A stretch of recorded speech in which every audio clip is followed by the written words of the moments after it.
Friend, आज हम exercise 1.5 करेंगे। सबसे पहले question number 1, find the determinant of following matrix. कोई एक पार्ट कर लेते हैं, पार्ट डी। चलो मैं लिखती हूँ D is equal to 3 1 2 4। Okay, बहुत इजी सा है। डिटर्मिनेंट के लिए पहले हमने डी के साइड दोनों बार लगानी होती है, इसकी भी बार लगानी होती है 3 1 2 एंड 4। अच्छा, डिटर्मिनेंट में क्या होता है कि हम इन दोनों को आपस में मल्टीप्लाई करते हैं और दरम्यान में साइन माइनस का होता है और इन दोनों को भी फिर मल्टीप्लाई करते हैं। लाइक 4 3 ज़ा 12, दरम्यान में माइनस 2 1 ज़ा 2, तो 12 माइनस 2 10। इसी तरह एक और पार्ट भी मैं कर लेती हूँ। ए इज इक्वल टू -1 2 1 0। सिंपल सा उनकी दोनों साइड बार लगाई, -1 2 1 0, और इन दोनों का आपस में मल्टीप्लाई करना, -1 मल्टीप्लाई बाय 0 0, इधर साथ -2 1 ज़ा 2 एंड दिस आंसर इज -2। तो क्वेश्चन नंबर 1 सिंपल ये था, find the determinant of following matrix. Question है, for which of the following matrix are singular and non singular.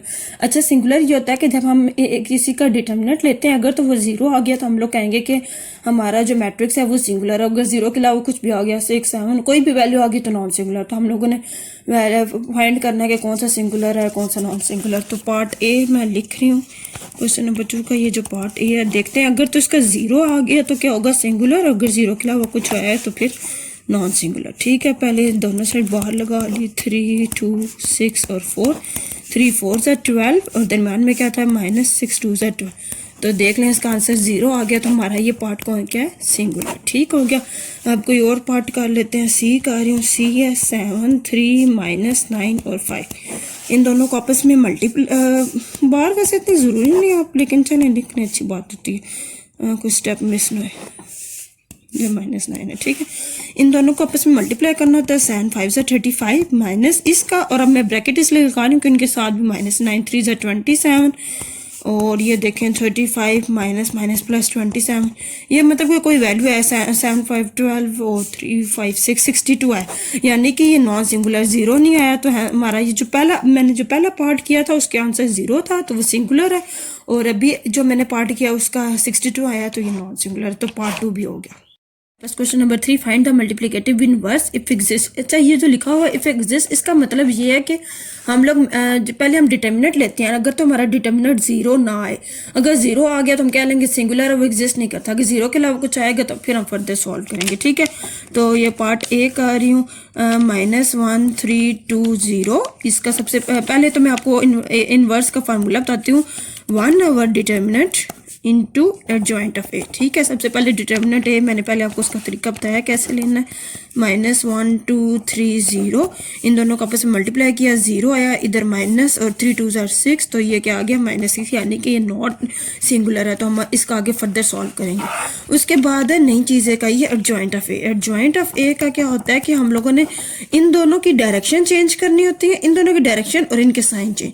मतलब 0 इधर आ गया, -1 इधर आ गया। ठीक है, इन दोनों की डायरेक्शन चेंज होगी और इन दोनों के साइन, वो +3 था वो -3 हो गया, ये +2 था ये -2 हो गया। ठीक है, एडजॉइंट ऑफ ए भी आ गया। फार्मूले में लगाते हैं वैल्यूज। 1/, ए डिटर्मिनेंट था वो -6 है, 0 -3 -2 -1, इन सब से मल्टीप्लाई करेंगे। जब 0 से करेंगे तो 0 ही आएगा। -3 इंटू -6, -2 इंटू -6, -1 इंटू -6। ठीक है, ये 0 है, ये माइनस माइनस कट जाएगा, 3 1 ज़ा 3 3 2 ज़ा 6, इधर भी माइनस माइनस कट जाएगा, 2 1 ज़ा 2 2 3 ज़ा 6, ये माइनस माइनस कट जाएगा और 1 और 6।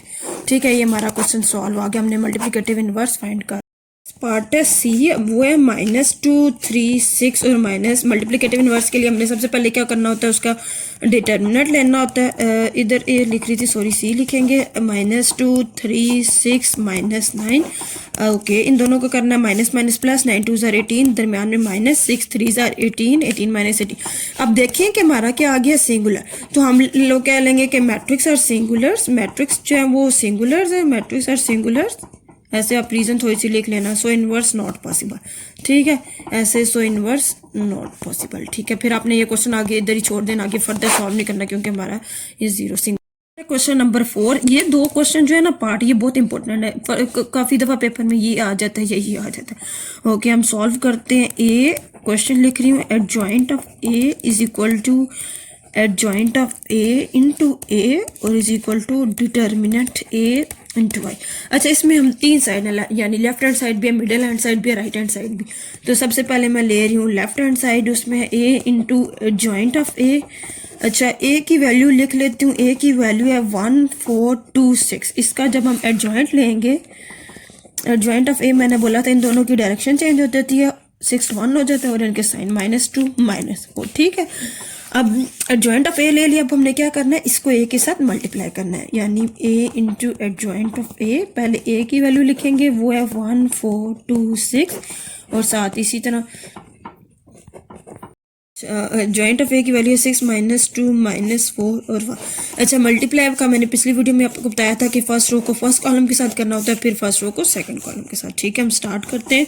6 1 6 -4 2 8। ठीक हो गया, इधर -2 और 2 1 2 +2। ओके, इसी तरह 4 6 24, इधर 6 -4 24 और 4 2 8, ये -8 आएगा ना, प्लस माइनस माइनस होता है, एंड 6 1 6 +6। ठीक हो गया। ओके, 6 -8 -2 + 2 0, 24 -24 वो भी 0, एंड -8 + 6 -2 साइन बाई डिजिट। ठीक है, एक हमारी साइड आ गई। उसके बाद है जॉइंट ए इंटू ए। पहले हम दोनों चीज़ें ली हुई हैं, जॉइंट ए लिया हुआ। अब ये एक डिफरेंस होना है, उसमें पहले ए की वैल्यू आई थी, अब इसमें जॉइंट की पहले आएगी। 6 -4 -2 1 पहले लिखेंगे, साथ हम उसकी लिख लेंगे 1 4 2 6। जल्दी से मैंने मल्टीप्लाई कर लेते हैं। 6 1 6, पहले फर्स्ट रो को फर्स्ट कॉलम के साथ करना है ना। 6 1 6 -8, फिर इसी तरह 6 2 12 -6 2 12 4 1 -4 1 4 +4, और इसी तरह 4 2 8 एंड +6। तो ये आ गया 8 6 -8 -2 -4 +4 0 12 -12 0 -8 +6 2, और साइन किसका लगता है, बड़ी डिजिट का। अभी आप देख सकते हैं कि दो साइड्स हमारी ठीक आ गई। अब हम लोगों ने इसके बाद लेना है लेफ्ट होगी और मिडल भी होगी, मिडल हैंड साइड भी होगी। अब उसके बाद आ गया राइट हैंड साइड, वो भी हम लेते हैं। मेरे पास लेफ्ट भी निकाल ली थी, मिडल भी आ गया। Right hand side, right hand side है डिटर्मिनेंट ए इंटू आई। अच्छा, आई की वैल्यू पहले मैं आपको बता देती हूँ। आई की वैल्यू होती है 1 1 एंड 0 0। ठीक है, ये आई की वैल्यू होती है। पहले हमने स्टार्ट में यूनिट मैट्रिक्स की देख लिया, लेकिन हमने डिटर्मिनेंट ए पहले नहीं निकाला था, वो अभी हम निकाल लेते हैं। डिटर्मिनेंट ए डिटर्मिनेंट ए की वैल्यू थी 1 4 एंड 2 6। इसका डिटर्मिनेंट लेना था 6 1 6 -4 2 8, और 8 -6 -2 होता है साइन बाई। ठीक है, डिटर्मिनेंट भी निकाल लिया। अब सिंपल इसको आपने क्या करना है, डिटर्मिनेंट ए को आई के साथ मल्टीप्लाई कर देना है, सिंपल सा। -2 लिखते हैं, और इधर 1 0 0 1 -2 मल्टीप्लाई बाय 0, इधर -2 मल्टीप्लाई बाय 0 -2 ठीक है। अब आप देख सकते हैं कि हमारी लेफ्ट हैंड साइड आई थी -2 0 -2, मिडिल हैंड साइड भी यही आई थी, और राइट हैंड साइड भी यही आई थी। तो हम लोग कह सकते हैं कि left hand side is equal to middle hand side is equal to right hand side, यानी जो हमने प्रूव करना था वो प्रूव्ड हो गया, प्रूफ। ओके, क्वेश्चन नंबर 4 का पार्ट बी। ये वेरी इंपॉर्टेंट क्वेश्चन है। B into B inverse is equal to I is equal to B inverse into B. ठीक है, तो सबसे पहले लेफ्ट हैंड साइड लेते हैं। लेफ्ट हैंड साइड है बी इंटू बी -1। अच्छा, तो हम लोग पहले ये वाली चीज़ देखते हैं। तो इसके लिए इसका फार्मूला होता है 1/b into adjoint of B. ठीक है, तो सबसे पहले हम लोगों ने क्या करना है, डिटरमिनेंट लेना है बी का। बी की वैल्यू है 1 2 और सॉरी बी की वैल्यू है 3 2 -1 एंड -2। ठीक है, मैंने सीधी बार लिख दिया ताकि वो स्टेप ना करना पड़े। 3 2 6 -6 है, दरम्यान में इसका माइनस, और 2 1 2, तो ये होगा -6, दरम्यान में ये था ना, हाँ, -6 -+2 -6 + 2 -4। ठीक है, 3 2 6, दरम्यान में माइनस, एंड 2 1 2 माइनस प्लस, -6 + 2 -4। ठीक है, अब हमारे पास डिटर्मिनेंट आ गया। अब उसका एडजॉइंट लेना है। एडजॉइंट अब बी में अब मैंने आपको बोला था डायरेक्शन चेंज करनी होती है। पहले -2 इधर आ जाएगा, 3 इधर, और इनके साइन चेंज होने हैं। -1 है तो ये +1 हो जाएगा, और ये -2 है तो +2 है तो -2 हो जाएगा। ठीक हो गया, दो चीज़ें आ गई हैं। अब हम लोगों ने इसका बी इनवर्स फाइंड कर लेते हैं। B inverse is equal to 1/-4 -2 1 -2 और 3। अच्छा, ये माइनस माइनस प्लस हो जाएगा। इसको सिंपल मैं डायरेक्ट लिख रही हूँ 1/2। ठीक है, 2 1 2 2 4, और इधर -1/4, ये भी माइनस माइनस प्लस हो जाएगा 1/2, और इधर -3/4। ठीक है, बी इनवर्स आ गया। अब इसको हम लोगों ने क्या करना है, बी के साथ मल्टीप्लाई करना है। ठीक है, बी इंटू बी इनवर्स, पहले बी की वैल्यू लिखते हैं, वो है 3 2 -1 -2, उसके बाद उसकी इनवर्स की 1/2 -1/4 1/2 -3/4। फर्स्ट रो को फर्स्ट कॉलम के साथ, फिर फर्स्ट रो को सेकंड कॉलम के साथ, ठीक होगा। 3 वो ऊपर वाला ऊपर के साथ मल्टीप्लाई होता है ना, 3 1 3, नीचे 2, इधर -1/2, फिर इसी तरह -3/4 माइनस माइनस प्लस 3/4, ठीक हो गया। उसके बाद 2/2 और इधर -2/2, फिर -2/4 और इधर माइनस माइनस प्लस 3 2 6 6/4, ठीक हो गया।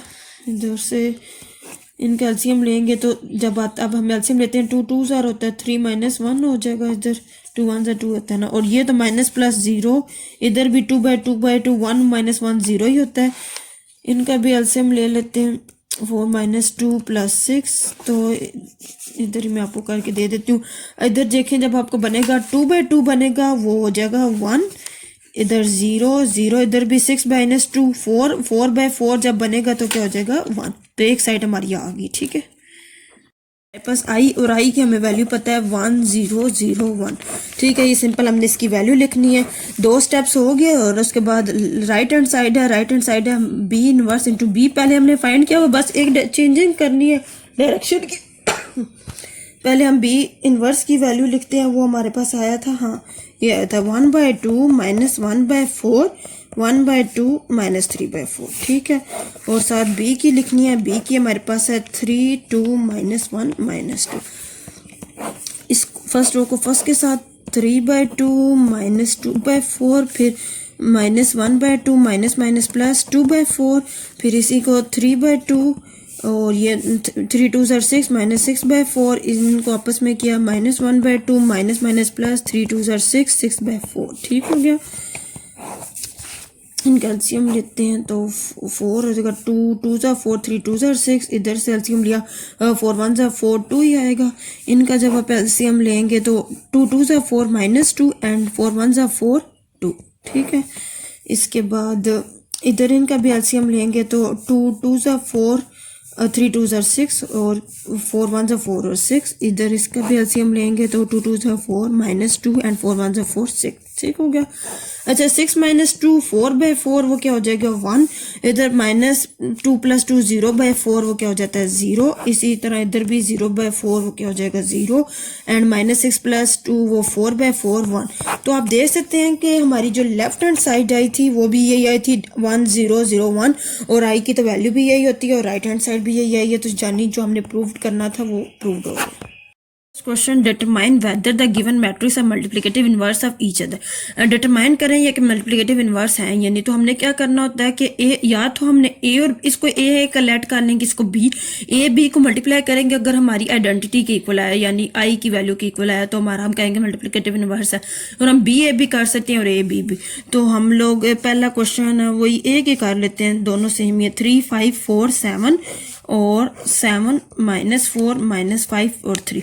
आपकी मर्जी है, अब हम ए बी करना चाह रहे हैं या बी ए, तो बी ए करके देखते हैं। पहले बी को मल्टीप्लाई करेंगे ए के साथ, अगर तो आई आओगे तो हम लोग कहेंगे ये मल्टीप्लिकेटिव इनवर्स है। 7 -4 -3, इसकी वैल्यू लिखिए, फिर इसकी 3 4 5/7, फर्स्ट रो को फर्स्ट कॉलम के साथ 7 3 21 -5 4 20, फिर 7 5 35 -5 7 35 और 4 3 12, और इधर भी 4 3 12 4 5 20, और इधर 4 5 20 माइनस माइनस एंड 7 3 21। क्वेश्चन मैंने सही लिखा है, 1 मिनट, हाँ इधर प्लस है, सॉरी, 7 3 21 + 21, ठीक है। 21 -0 1, इधर 35 -35 0, इधर 12 -12 0 एंड 21 -21, यानी कि देख लें आई की इक्वल आया। इसी तरह आप लोग नेक्स्ट क्वेश्चन जो है हमारे पास वो भी ऐसे, आपने ए बी लेना है या बी ए। अगर तो आपका क्वेश्चन में आई की वैल्यू आ गई ना, तो आप लोग कहना है कि बोथ मैट्रिक्स जो है वो multiplicative inverse of each other है।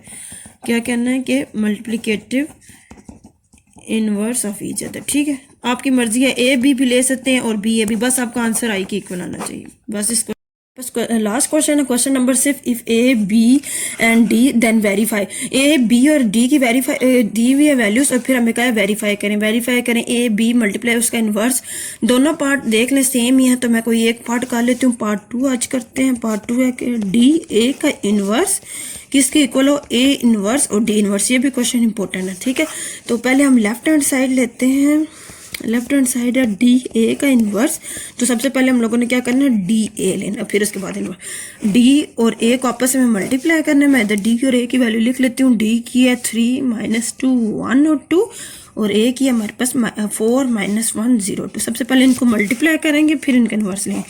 3 4 12 -1 3 0 और +2 इधर 4 2 8 -8 -2, ठीक है।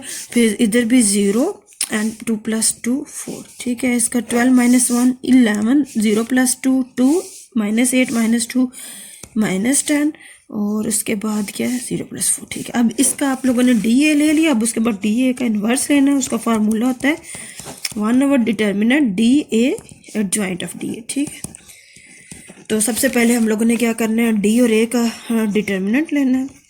इसको मैं सीधा बार में लिख रही हूँ। 11 - 10 2 4 11 4 44 माइनस इसका 10 2 इसका माइनस और 10 2 20 10 2 20 एंड 44 माइनस माइनस प्लस 20 और ये हो जाएगा 4 एंड 4 5 6 64, ठीक है।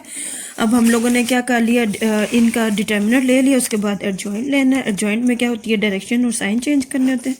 इधर 4 हो जाएगा, इधर 11 -2 हो जाएगा और ये +2 हो जाएगा, ठीक है। अब इसके बाद उसका इन्वर्स ले लेते हैं। डी ए का इन्वर्स 1/, डिटर्मिनेंट की क्या वैल्यू आई थी 64 4 10 -2 11। इनको हमने इनके साथ 64 के साथ डिवाइड करना है। इधर -2/64 इधर 10/64 11/64 तो ये हो जाएगा 1/16 इधर -1/32 5/32 और इधर 11/64, ठीक है। एक जो हमारी लेफ्ट हैंड साइड थी वो हम लोगों ने निकाल लिया। अब हमारे पास है right hand side. Right hand side था ए का इन्वर्स और डी का इन्वर्स, ठीक है। यानी पहले हम लोगों ने ए का इन्वर्स लेना है फिर डी का इन्वर्स। ए का इन्वर्स 1/डिटर्मिनेंट ए एडजॉइंट ऑफ ए। इसी तरह फिर हम डी का लेंगे और इनको आपस मल्टीप्लाई करेंगे। डिटर्मिनेंट ऑफ ए की वैल्यू है 4 - 1 0 2 तो ये हो जाएगा 4 2 8 माइनस 0 वो 8 ही रहेगा, मतलब वो 0 के साथ है ना। उसके बाद joint of a direction change 2 4 sign change होंगे +1, ठीक हो गया। अब इसका हम लोग जल्दी से क्या कर लेते हैं, इन्वर्स ले लेते हैं। ए इन्वर्स 1/8 2 1 0 4 2 1 2 2 2 4 8 1/4 इधर 0 ही आएगा, इधर 1/8 इधर 4 1 4 4 2 ठीक है। ए के इन्वर्स ले लिया। उसके बाद डी का इन्वर्स होता है determinant D adjoint of D. D की वैल्यू है उसको मैं बाहर में लिख लेती हूँ 3 - 2 1/2 तो इसका 3 2 6 माइनस एंड 2 1 2 माइनस इसके साथ है 6 माइनस माइनस प्लस 2 8, ठीक है। और इसका जॉइंट ऑफ डी लेते हैं और डायरेक्शन चेंज 2 3 -1 और +2, ठीक है। और इनका भी इन्वर्स ले लेते हैं 1/8 2 2 -1/3 2 1 2 4 8 1/4 -1/8 1/4 एंड 3/8, ठीक है। तो अब हम लोगों ने डी का इन्वर्स भी ले लिया, अब ए का भी इन्वर्स ले लिया। अब हम लोगों ने क्या करना है, A inverse into D inverse. पहले ए की वैल्यू है 1/4 0 1/8 1/2। उसके बाद डी की वैल्यू क्या आई थी हमारे पास 1/4 -1/8 1/4 3/8। अब फर्स्ट रो को फर्स्ट कॉलम के साथ, फिर फर्स्ट रो को सेकंड कॉलम के पास 1 और नीचे 4 4 16 0 के साथ तो 0 ही आ जाएगा। -1 8 4 32 इधर भी 0 और उसके बाद 1 8 4 32 +1 4 2 ज़ार 8। इसी तरह -1 8 8 ज़ार 64, नीचे वालों को मैं आपस में मल्टीप्लाई कर रही हूँ, ठीक है। +3 1 ज़ार 3 एंड 8 2 ज़ार 16। अब इनका एलसीएम ले लेते हैं। ये तो 1/16 ही है, ये -1/32 है। इनका एलसीएम लिया तो 32 है, 32 1 ज़ार 32 1, 8 4 ज़ार 32। इधर एलसीएम लिया 64 -1 16 4 ज़ार 64 होता है, 4 3 ज़ार 12। तो ये 1/16, इधर -1/32, 4 + 1 5/32, और ये 12 - 1 11/64, ठीक है। ये आ गया हमारे पास राइट हैंड साइड। हम पीछे से देख लेते हैं कि हमारी लेफ्ट हैंड साइड यही आई थी। हमने लेफ्ट हैंड साइड कहाँ की है, ये देखें 1/16 5/32 -1/32 11/64। और अभी हमारे पास राइट हैंड साइड भी वही है 1/16 5/32, यानी कि left hand side is equal to right hand side. हम लोगों ने प्रूव करना था कि डी ए का इन्वर्स वो इन्वर्स, तो ए इन्वर्स डी इन्वर्स, जो हमने प्रूव करना था वो प्रूव हो गया। Question solve.